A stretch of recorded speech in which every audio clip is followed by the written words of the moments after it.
And then what allows you to actually work on the thing we're talking about today, which is practically implementing Stoicism in daily life? It's being able to hold that foundation through your difficult times and through your good times, through your entire life.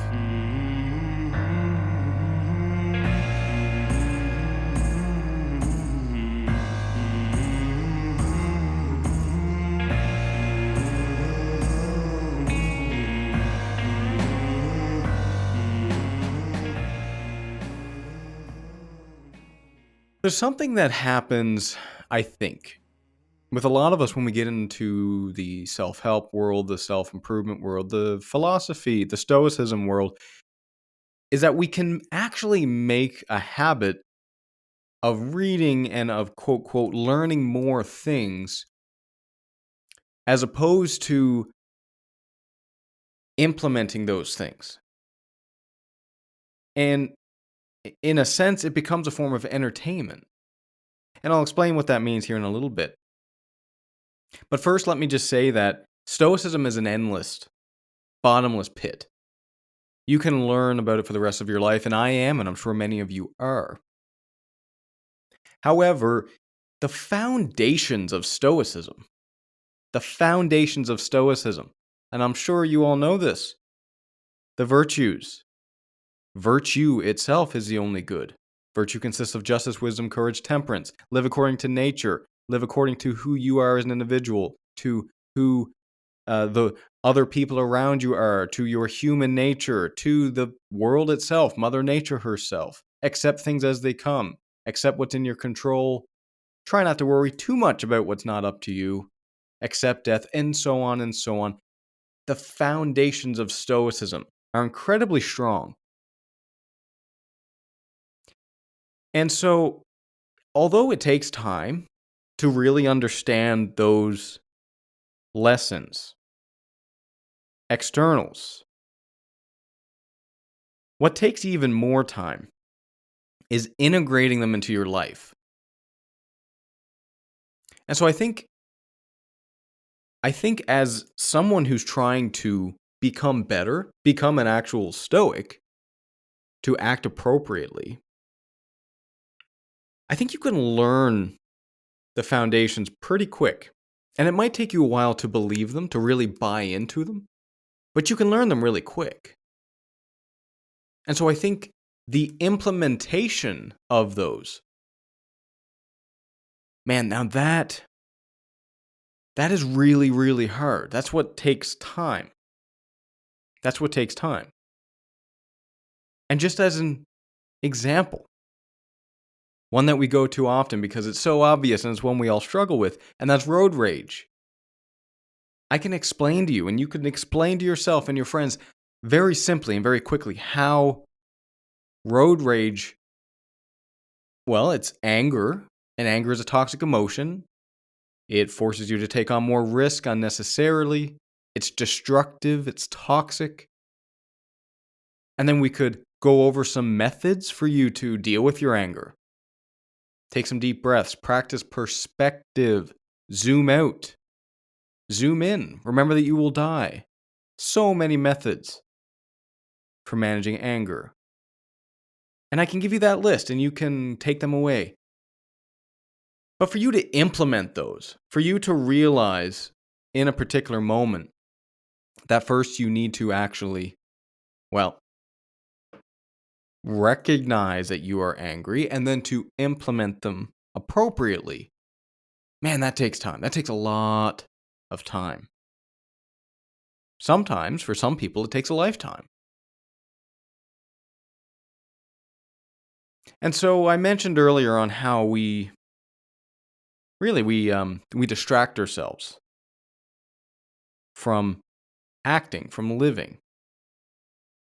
So I think what we do is we can treat self-improvement learning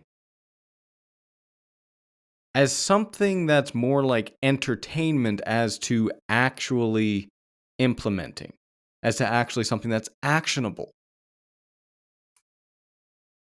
And you know this. I'll tell you a really quick, simple test if you're doing this, and that's How many self-help books, self-improvement books, philosophy books have you read in a row without really taking time to implement one of those things? I mean, I can tell you, not right now for me personally, but in previous years, previous times in my life, I was burning through books just as an exercise, just to get through books, as opposed to reading a page, thinking about it, digesting it, mulling it over. And if you think about like how much time you actually need to read to get better, you need to read just enough to understand a topic, understand the nuance to some extent, and be able to practice it. So some practical implications there. And that's it. And then you can take that away and you can actually practice it. Hey there. Let me thank you for being a listener to this ad-free podcast. If you enjoy the podcast, there are a few things you can do to help me out. A 5-star review on Spotify or wherever you're listening to this really does help, and it's free. You can also sign up for my Substack newsletter or Patreon.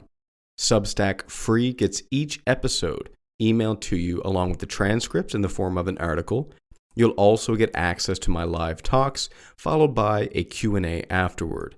Substack Premium supporters and my patrons on Patreon get access to the recordings and a brief article of those Q&A sessions, access to full episodes of the Paradoxically Speaking podcast, my Steps to Success interview series, Stoic meditations, and much more.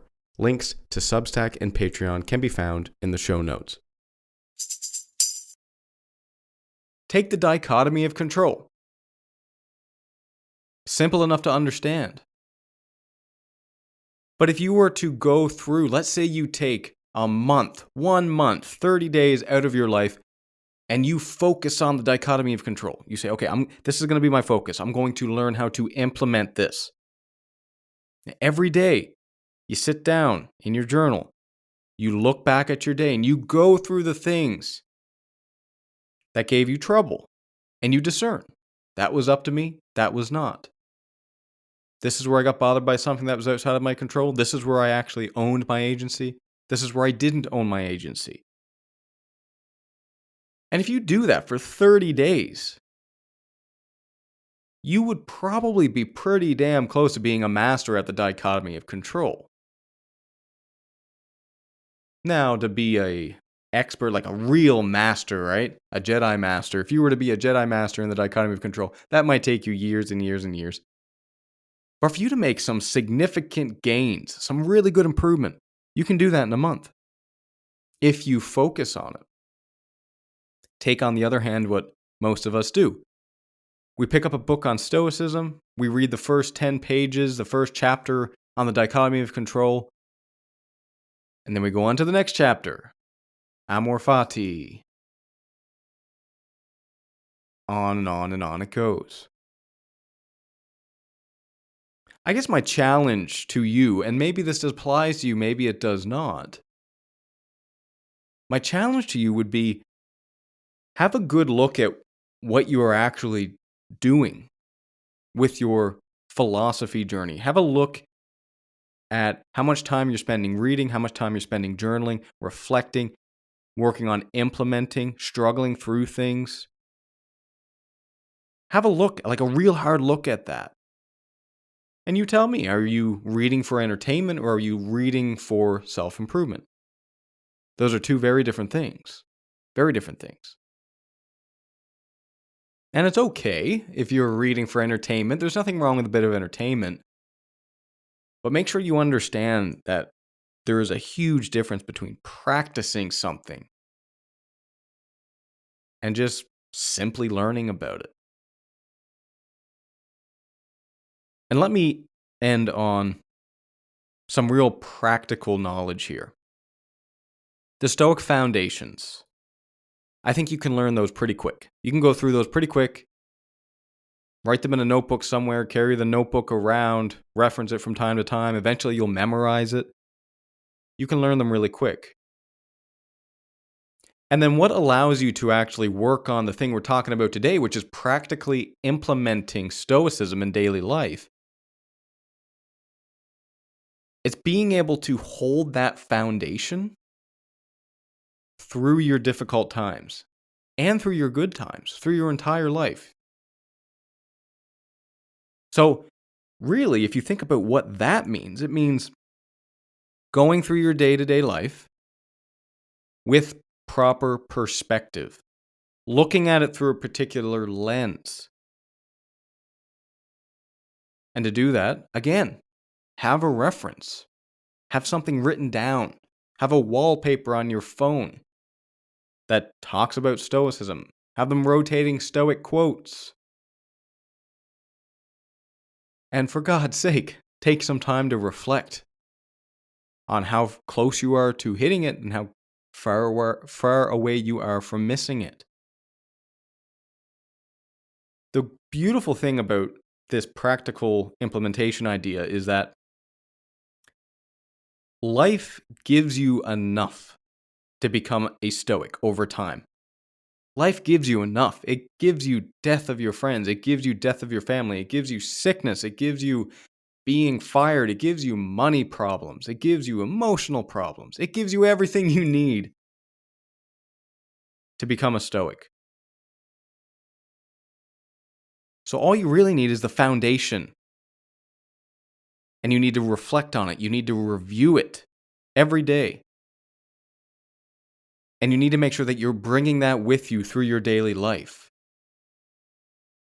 Because if you're bringing that Stoic framework through your daily life and you understand the foundations, and if life gives you all the ingredients to become a Stoic through the experiences that it's giving you, you don't need to burn through 1,000 Stoic books. No, you just need to burn through 1,000 experiences. And that comes with time. Final message. Have a little bit of patience for yourself on this journey. It's a long journey, man. It's also tragically short, but it's pretty long too. Stoicism is a long road. It's short in some ways, it's practical. But again, learning something and implementing it are two different things. You got the rest of your life to learn how to implement it.